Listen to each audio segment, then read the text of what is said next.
Guys, ito guys, oh. Nakakuha kami ng pugad. Dito mismo. Siya nakakuha. Pamangkin ko. Dito, oh. Hinakit niya kaso wala na yung ibon eh. Ayan, oh.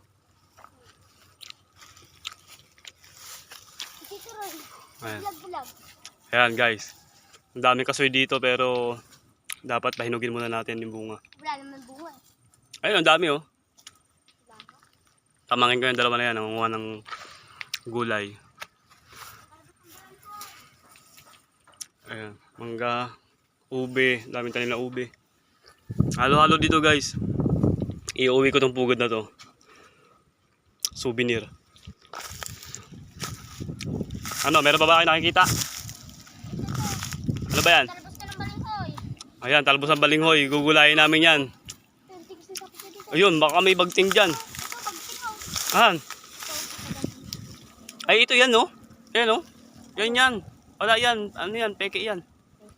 Tara, dito tayo. Lipat tayo sa kabila. Pero lang, tayong gagamba. Tara nga, dito. Guys, tinan mong inakit namin, guys. Bundok talaga. Guys, maghanap kami ng gagamba guys. Oh, yan. Mga pamangkin ko yan. Kumukuha sila ng gulay para mamaya pag-uwi namin. Sarap kami ng gagamba guys. Wala naman ako. Ito.